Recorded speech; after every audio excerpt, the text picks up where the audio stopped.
This podcast contains adult language and stories of true crime.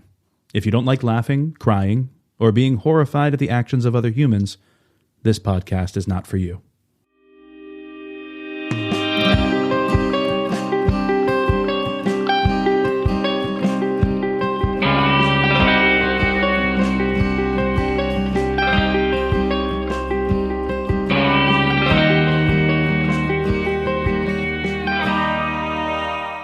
Welcome back to another episode of The Diabolical Mind, everyone. That's what our new podcast is called. Truly. It feels like we've been doing this for years. It feels that way. This is Resolved Mysteries, and we cover the show Unsolved Mysteries, which is doing an episode of The Diabolical Mind, and we've been doing that for 3 episodes now. Mm-hmm. So go back and listen to part 1 and part 2 of episode 23 if you want to hear some more examples of diabolical minds. They are horrible. We've been sitting here talking about them for 5 hours. And we're tired. We are tired of it. This is why we don't have a true crime podcast. Don't get me wrong. I'm loving this episode. I mean, it's great. But to record it all in one day is a lot. Yes. It's a lot. It's emotionally exhausting. So Allison's going to tell us one more diabolical mind story. But first, I'm Eliza. She is. I'm Alison. And I'm Carlin. That's right. Welcome. If you would like to help out an organization, you can leave us a review, and we are still going to be donating to the Cold Case Investigative Research Institute this month. For every review we receive, we're going to donate $1 to them. You can join us on Patreon and help suggest nonprofits like this one that Tara M. suggested to us, get ad-free episodes, 2 additional episodes a month, early access to listener short stacks. You can go to patreon.com/resolvedmysteriespodcast.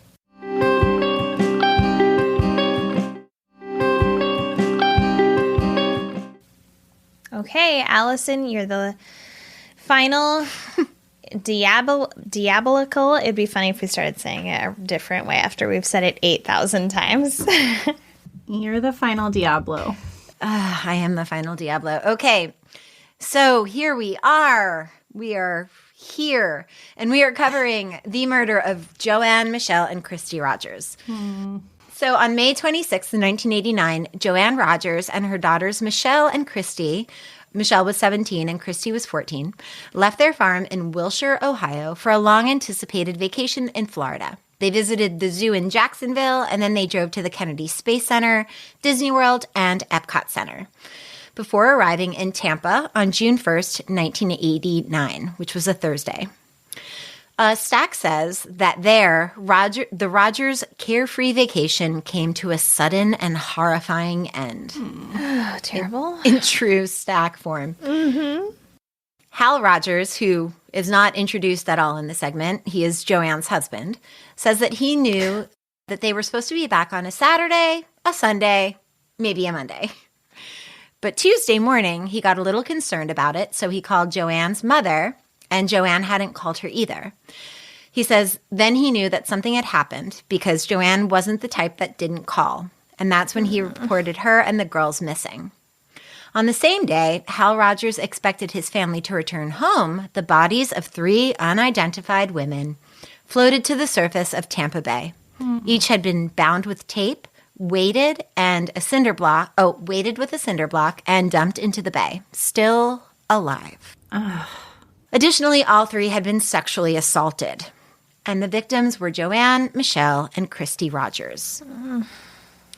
Dr. Jack Levin, sociologist, says that male serial killers are so difficult to apprehend. They kill strangers, the motive is unknown, and there isn't a crime scene generally, so there are no fingerprints, no other physical evidence. Usually there's only a dump site. Stack says that the murders of Joann, Michelle, and Christy were classic psychopathic killings, cunningly conceived and executed without remorse. The scarcity of evidence has limited authorities to assumptions and speculation. Without a name, face, or fingerprint, authorities have worked to construct the profile of a killer. Stack says that this is at best a slow, frustrating process. And here we are introduced to profiling, which is pretty cool. I mean, imagine how slow the process was at the beginning. Right. You don't have any data to compare to. Nothing. true. You have 3 bodies God. of women who you can't identify because they don't live in the area. That truly, there's nothing to go on. So Stack says that Tampa Bay was the final stop on the Rogers itinerary before they returned to Ohio. Joanne, Michelle, and Christy checked into their motel room around noon on June 1st, 1989.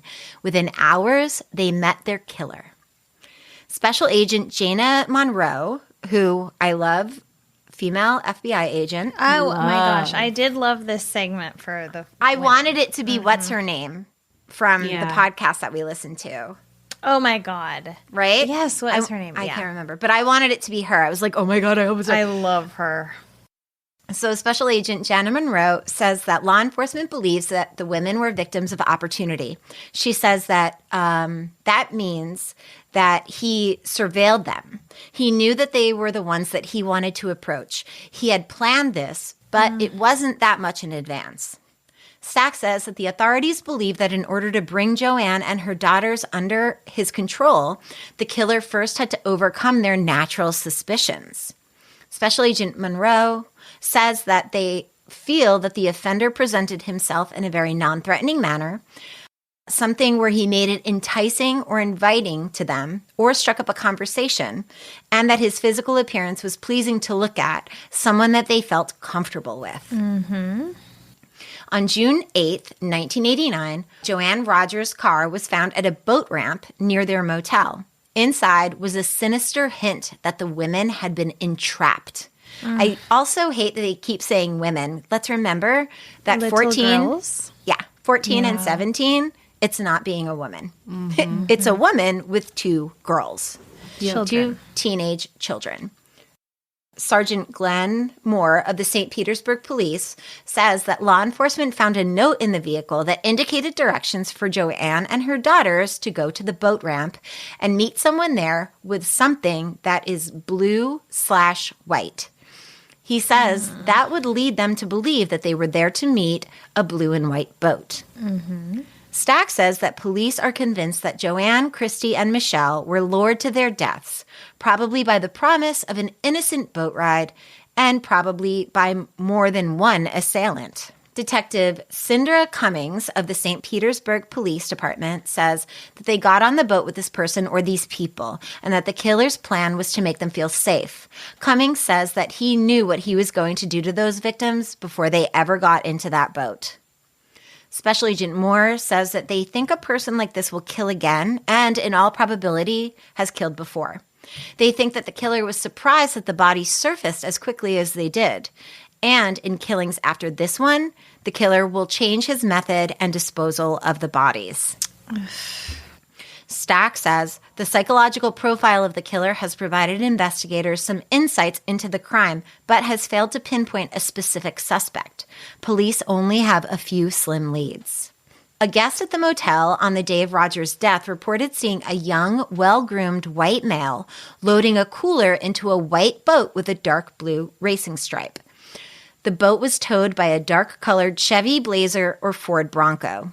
Efforts to locate this person have so far been unsuccessful. And this one gets an update, but I'm not going to tell you what it is.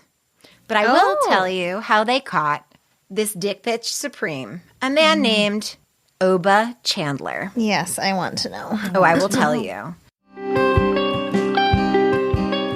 Before Simply Earth's essential oil recipe box showed up at my door, I had a bunch of oils sitting around that I hadn't used in so long. One of the problems with oils is that I'll invest money or I'll pick something up at the store that seems like it will be good, but then I don't actually know what to use it for. And that's where Simply Earth comes in. They actually teach you how to use their oils and give you recipes to help you do that. The Simply Earth Essential Oil Recipe Box will help you gain confidence and clarity in using essential oils to make your home toxin-free. Here's how it works. You'll receive the recipe box with 4 pure essential oils, 6 recipe cards, and extras. You'll learn how to use the oils while making the recipes created by certified aromatherapists. You'll save money and start detoxifying your life and home. The best part is you're buying from a company that changes the world. Simply Earth gives 13% of all of their profits to end human trafficking. It's like a meal subscription kit, but more fun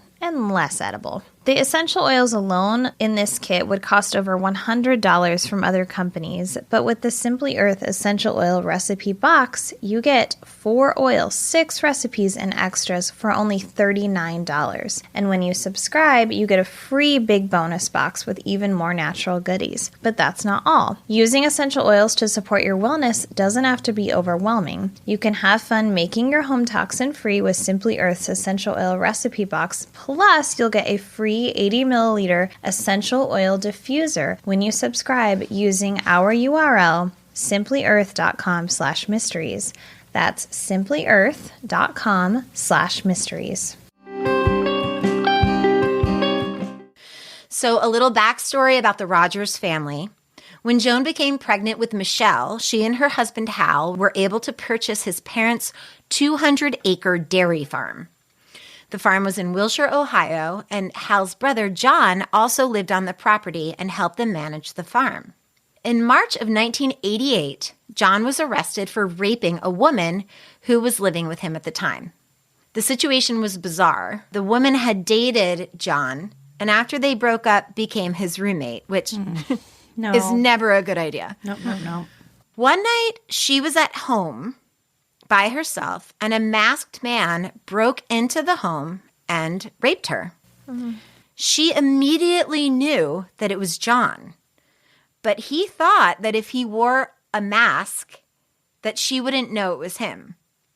So this guy who was living with this woman puts on a mask and sexually assaults her and expects her to not know who he is after they had a sexual romantic relationship. And live together. And live together, right? So the woman also claimed that John had videotaped the assault. So the cops searched the trailer that the woman and John shared. They found videotapes that confirmed the woman's story, but they also found photos of Michelle, who was probably 16 at the time. She was blindfolded and naked. They also recovered audio tapes where Michelle could be heard screaming and begging her Uncle John to leave her alone. Oh, my God. When they asked Michelle, she says that her uncle had been abusing her since she was 14 years old. Oh, my gosh. When Hal found out, he said that had he known, he would have murdered his brother, and the family completely cut ties with John. John denied Michelle's claims, even though there was literally audio and photo evidence.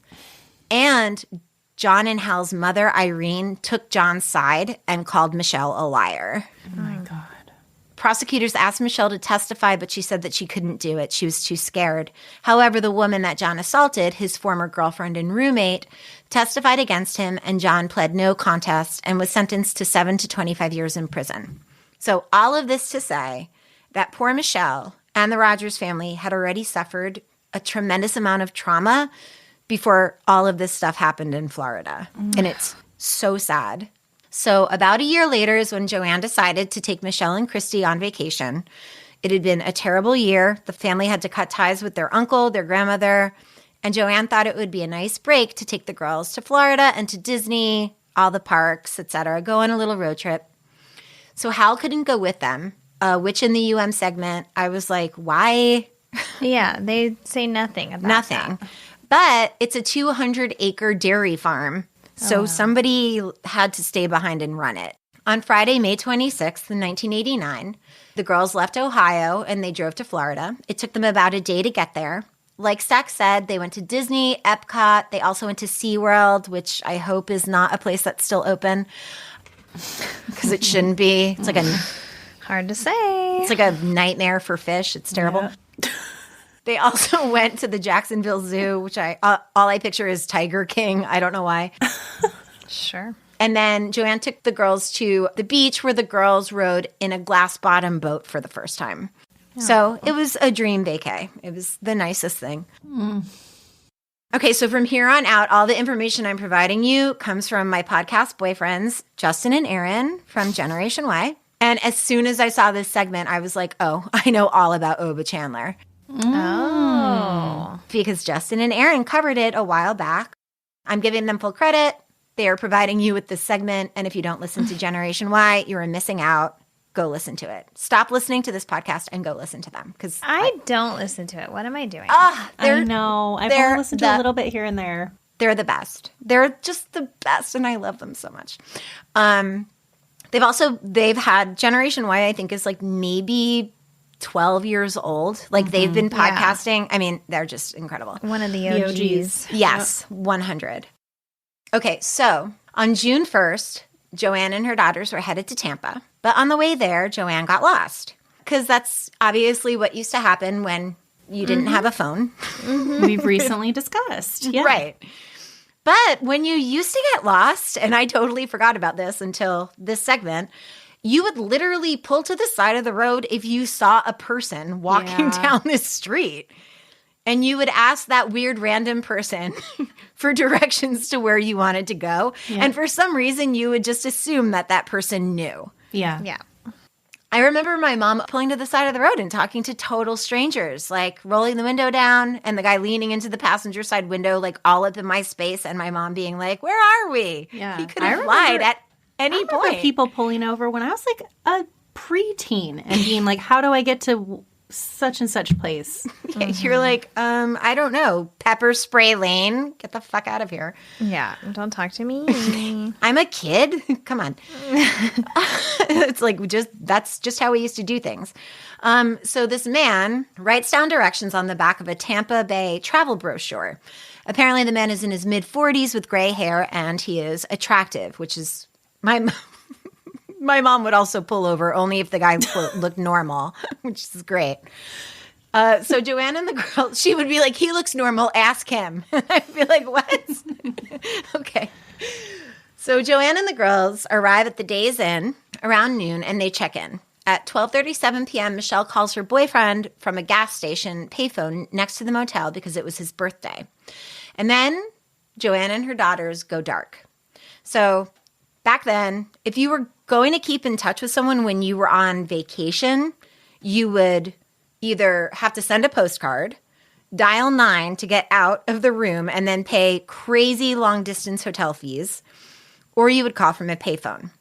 Joanne had told Hal that they would be back either on Saturday, June 3rd, or Sunday, June 4th, which is why Hal says in the segment he wasn't worried until Tuesday, because he thought that maybe that they had car trouble or maybe they were really having fun, and that's why. But by Tuesday, he was like, okay, there's something wrong. Mm-hmm. But when Hal reports to the police that his wife and 2 daughters are missing, they're like, why did you wait 3 days to report this? They also note that he doesn't seem to be emotional at all. So they think that he may have had something to do with it. And Hal is kind of a weird dude. So I could see why he was a suspect. Law enforcement said that he didn't seem upset about the news that his wife and daughters were missing. And when they asked why, he said he had a farm to run and he was too busy to be upset. He's like, these cows are not going to milk themselves. I mean, it's not a great response, but I think he also genuinely was like, they're probably fine. Yeah, or he was, I mean, how could he have known what possibly happened to them? No, he would never think that's what happened. Right. So Hal becomes their first suspect. And even though he's been alone on the farm the whole time without anyone to corroborate, he has been going out to eat every day and night because he doesn't cook. Joanne cooks for him. And since she was out of town, he went out to eat for breakfast and dinner every day because God forbid he makes a box of mac and cheese. Oh my God. Or peanut butter and jelly. Boil water. However, his culinary ineptitude saves his ass because he has receipts from the restaurants he's eaten at during the time that the girls were gone. Mm-hmm. So through these receipts, they realized that he couldn't have left long enough to drive to Florida. So on June 4th, 1989, like we see in the segment, people on a sailboat discover the body of a woman nude from the waist down with her hands tied behind her back. Her feet are bound and there is a yellow rope around her neck. The The St. Petersburg Coast Guard comes out to retrieve the body, but they can't pull it up because it has been tied to a concrete block. They find the bodies of Michelle and Christy that same day, also nude from the waist down, tied up, and tethered in the same manner. However, they're unable to identify Joanne and the girls because they don't live there. They don't know who these women are. And they think that they're 3 women at the time. On June 7th, Hal Rogers, now fully worried about his family, charters a plane to bring him to Florida. Wow. But he makes the plane fly over the exact route that he thought that his wife and daughters took. So he's looking for a car in a ravine, something like that. Yeah. Like on the side of the road. On the same day, a woman who worked at the Days Inn, I think she was a housekeeper, notified the manager that she thought something was weird about the Rogers room. She had gone in there 3 days in a row and nothing had moved or changed, indicating that Joanne and her daughters had never come back after they checked in. So the Tampa police were called and immediately searched the room. There should have been 3 women staying there, and they had found 3 bodies in the bay, so they were able to put 2 and 2 together. So the police Good on that housekeeper for saying something. I know. She could have easily just been like, weird, whatever, you know? Right. She could have been like, this is an easy room to clean. They don't make a mess. Yeah. Yeah. So the police notify Hal. He has like kind of a weird response. They investigate him, but again, the receipts clear him. So like we see in the segment, they find Joanne's car, and in the car is a note about a blue and white boat. So once the area, like the people that are living in Tampa Bay area, find out that this woman and her 2 teenage daughters were murdered, most likely on a blue and white boat, the locals begin to tell law enforcement about a man named Jason Wilcox, who owns a blue and white boat and is known to give, quote, unlicensed tours. So they question Jason. He denies everything, and they can't get a warrant for his handwriting, so the case stalls for a bit. So there are 2 notes. One was found in the car, and one was found in the hotel room. One had directions to the hotel on the Tampa Bay brochure, and the other was directions to the ramp and the description of the boat. The handwriting on both of these notes was identical, and there was like a couple strange things about the handwriting. One was that the person would put a capital T in the middle of a word. The other was that they wrote Y's in a completely different way throughout the note. Oh. So obviously law enforcement is thinking this is probably the same person. So detectives spray the notes down and are able to get fingerprints and palm prints off the paper. Oh, right. Yeah. So then they do something super cool. They take the note and they put it on billboards. Whoa. Wow. Because they're assuming that whoever wrote the notes with the directions and the description of the boat is the killer. Right. They run this billboard campaign, and it's, do you recognize this writing? They blow the note up huge. Wow.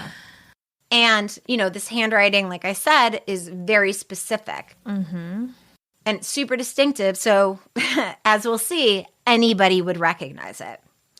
So a year after the murders, a woman named Joanne Steffi, not to be confused with Joann Rogers, is reading a newspaper article about the murders. One of the articles had a composite sketch created by a Canadian tourist who was raped by a man after she took a day trip with him on his boat. So basically, long story short, there were 2 Canadian tourists. They were both women. They had met this man. They were chatting him up. They had both gone on the boat with him for the day, had a fine time. And then he offered to take them back out for sunset to take photos.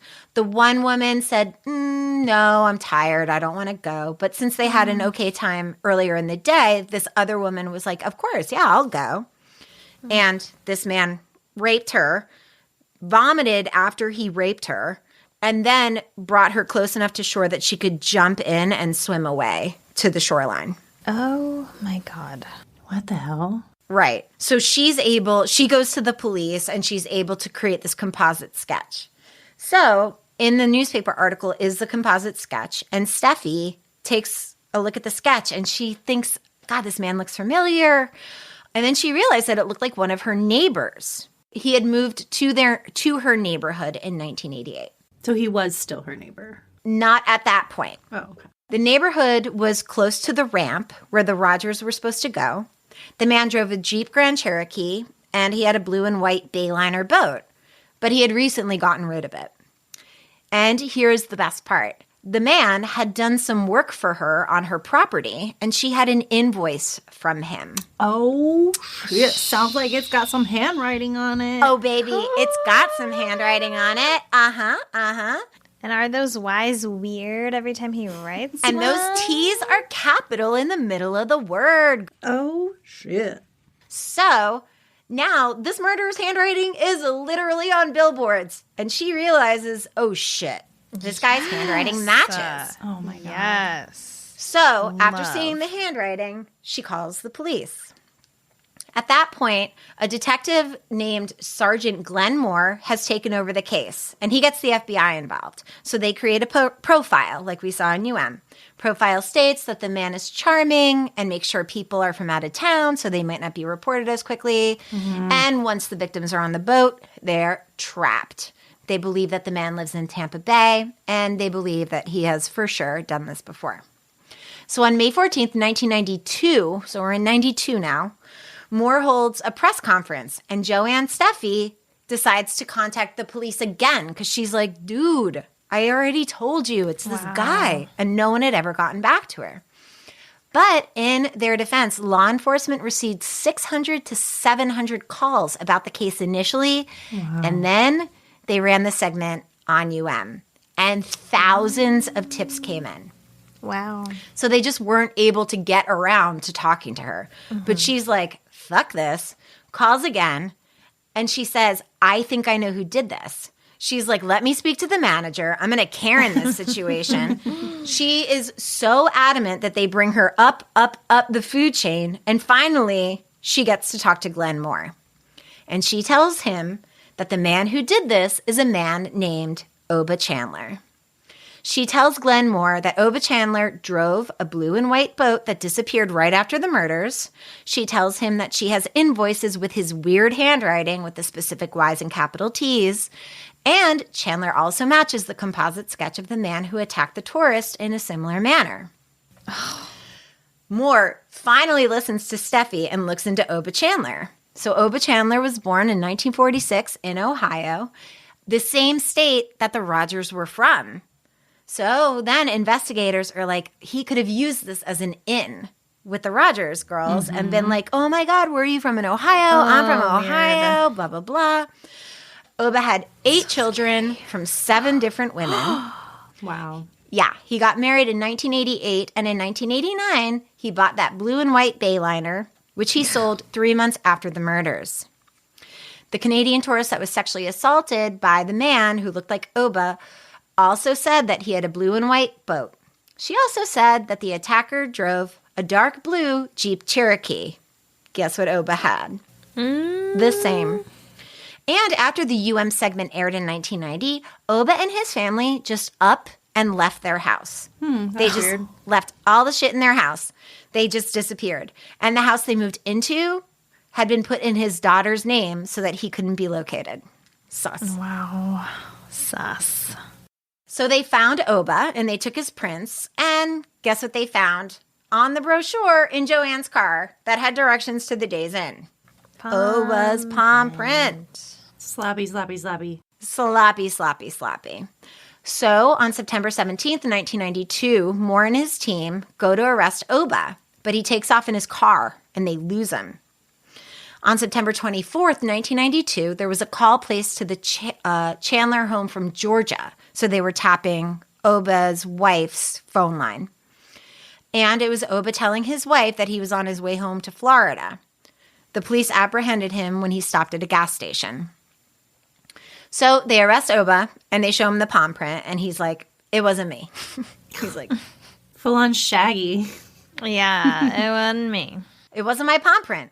So they fly in the Canadian tourist and her friend, who also met Oba earlier in the day. They put him in a lineup, and the woman identifies him as her attacker. So they have Oba's palm print, his history of sexual abuse, the note in Joanne's car, the note in the hotel, the blue and white boat that he sold. And then his daughter tells law enforcement that at some point when he went to visit her and her husband, he told them that he was on the run because he had raped a woman and murdered some girls. Oh my I'm sorry. Oh, my God. Could there be any more evidence? Absolutely not. Also, why didn't this girl... No, it was her dad. I don't know. Oh, my God. Also, why did he tell her? I mean, why didn't even... I could understand being like, I don't want to rat my dad out, but her husband heard it all too and did not say anything until they were asked, and then they came clean. Yeah, weird choices. Yeah, thanks, guys, for being the worst. Yeah. So in September of 1994, Oba went to trial and was found guilty. The jury took literally a few minutes to decide that he was guilty. Apparently, the door closed, the four women took one poll, and all 12 jurors were like, guilty. Yeah, I'm Come sure on. they were like rolling their eyes. Yeah. Like, They were like, can we drag this out so we get free lunch, or do we just do this right now? yeah. Question. So it is believed that Oba bound and raped Joanne and her two teenage daughters and then threw them over the side while they were still alive, one after the other. And they believe that each one watched the other one go off the boat. Okay, and also, even in the rape cases, like, I always think about that. Like, the only thing worse than being raped is, like, having to listen to your daughter or your sister Right. also be raped. Like, Right. So, like, having to lay on that boat, totally bound, and watch him push someone you love off one by one. No. I mean, I don't know. And, like, who was the last one alive? Right. Like, who Right. was it? Was it Joanne? It's terrible. So, since these murders were so disgusting and egregious, the judge sentenced Oba to death. And this is what he said. Quote, Oba Chandler, not only have you forfeited your right to live among us, but under the laws of the state of Florida, you have forfeited your right to live at all. Boom. So, Oba received a death sentence for each of the victims. So, Wow. kill him 3 times. Good. Kill him 10 times. Like, wow. However, as with most death sentence cases, Oba appealed and appealed and appealed Yep. and never stopped claiming his innocence. But 17 years later, he was put to death. On November 15th, 2011, 31 people, including Hal Rogers, watched the state of Florida kill Oba Chandler. When asked if he had any last words, he handed a prison guard a note that said, quote, today you are killing an innocent man. Oh, Oh, my please. God. Sure, Jan. So, here's a little footnote. In 2014, law enforcement in Coral Springs, Florida, solved a 24-year-old cold case. Ivlis Barrios Vigres was a 20-year-old woman. She was murdered on November 27th, 1990. She was newly married and living in Coral Springs, Florida, with her husband at the time of her death. Ivlis worked at the Sawgrass Mills Mall in a sporting goods store, and she was headed to her car, a 1985 Ford Tempo, after her shift when she realized that her tires had been slashed. In all likelihood, she was approached by a, quote, friendly stranger who offered to help her. No. 3 hours later, at 1 a.m., her naked, lifeless body was discovered. There were ligature marks on her wrists and ankles, and duct tape was stuck in her hair. The DNA on her body matched Oba Chandler. Gross. And that is the story of the murder of Joanne, Michelle, and Christy Rogers at the hands of Oba Chandler, who I fully believe killed way more many women. Yes. Probably. Yeah. Yes. Absolutely. Mm-hmm. Oh, hate him. Hate him. Also kind of hate his wife who lied for him. I didn't even get into it, but lied for him until law enforcement was like, we're going to make you go to jail forever if you don't tell us the truth. And then finally came clean. She protected him left, right, and center. Yeah, that's Ew. disgusting. Fully disgusting. So that's it. And that concludes our diabolical episode. Diabolical. I feel diabolical. I feel like I'm putting the die in diabolical right now. Truly. I'm dead. Thank you. Again, I think this episode was really interesting. It was oh so my good. God. So it was much. just a lot to do in a day. Yep. And we recorded episode 22 on this day, listeners. Yes, Also, we also on this recorded day. the previous episode on this day. on this day. On this diabolical day. On this day, we overachieved. we reached for the stars and we burned our hands.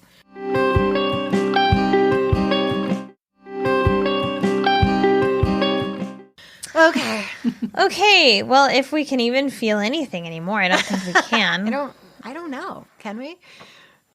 All right, I have a podcast to recommend. Every year, Case File goes, my favorite podcast, goes on hiatus for has the audacity to leave me for 6 weeks for the holiday. And during that time, I get really bummed out because even though we make this chatty, delightful friendship podcast, I don't listen to those podcasts because I get to listen to this podcast all week long while I edit it. So when I have my own podcast, now I just listen to one narrator who just gives me the facts. Mm-hmm. And I found a podcast called Red Rum, and it's hosted by a British woman. Mm. It is just the facts, but it's delightful. And it's very soothing in the way that Case File is soothing, as, murder and true crime can be soothing to some of us as we drift off to sleep at night. Tales of diabolical people in our heads. So it's really good, and you should listen to it. So listen to that the next time Case File goes on hiatus. Great. He released a new podcast. He released a new episode today, but it's part 1 of the Zodiac. So it's like, oh boy. Yeah. So yeah, that's my recommendation. Love it. I guess I can go. Mine is very short. I recommended This American Life episodes from here and there. I listen every week. It's one of my favorites.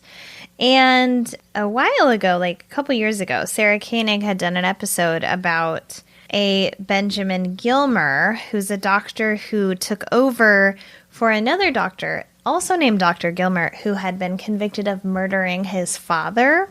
Mm. And he takes over this rural clinic in North Carolina, and he happens to have the same last name as him. So he feels very connected to him. He's taking over his patients.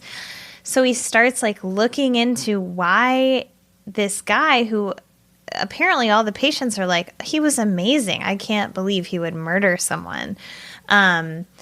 Why he would have done that. And it is so interesting. So the episode is, there's a little update to it, but they re-aired it and then they gave the update. But it's episode 492, Dr. Gilmer and Mr. Hyde.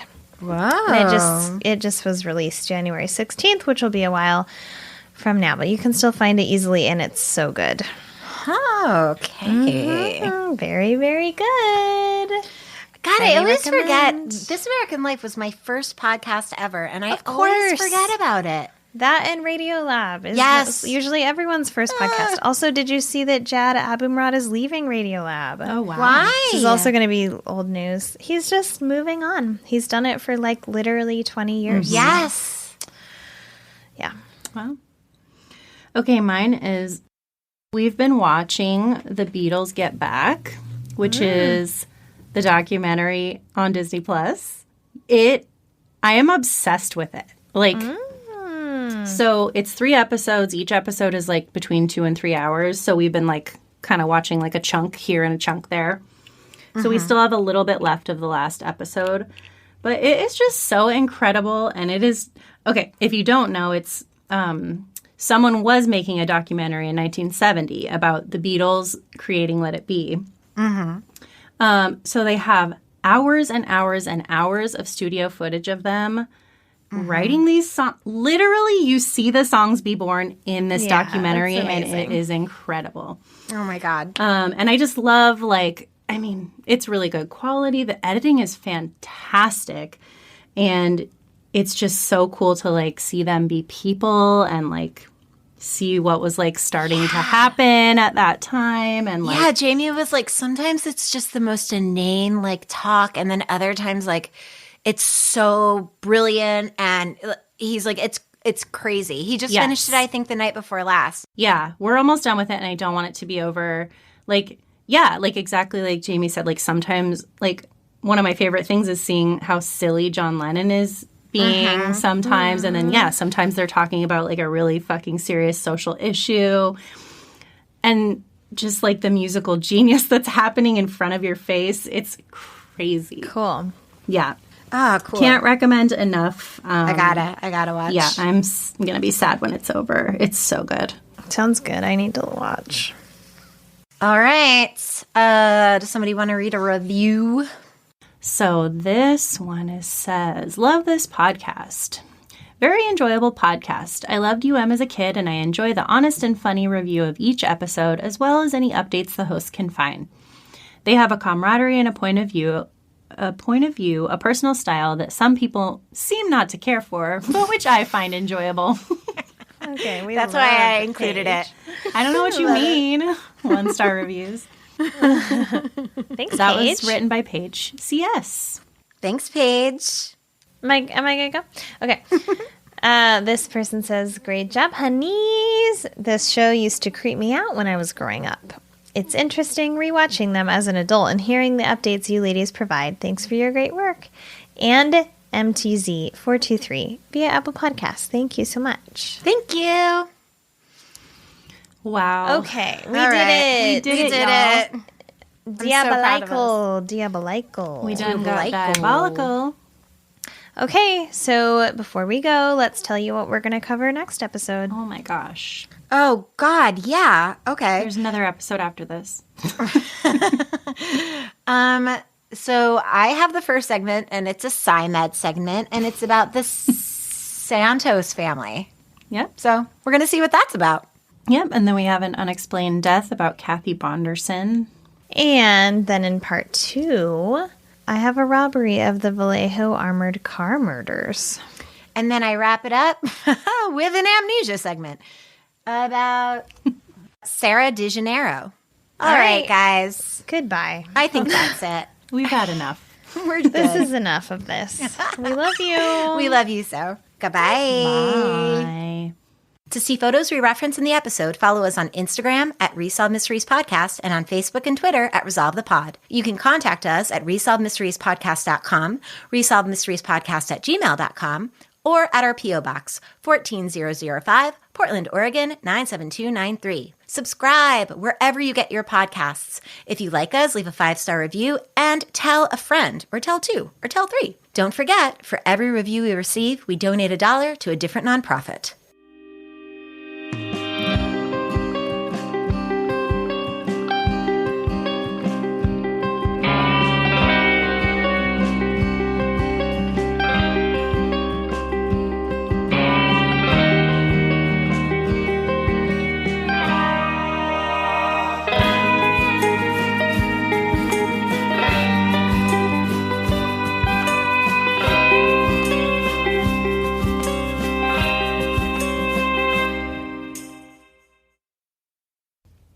In September of 1994, oh, wait, I was on page 9. Sorry. Let's just skip Spoiler all alert. the early stuff. Let me just skip over and get right to Very UM of you to start in the middle. right. Truly. I bet you're wondering how I got here. Okay.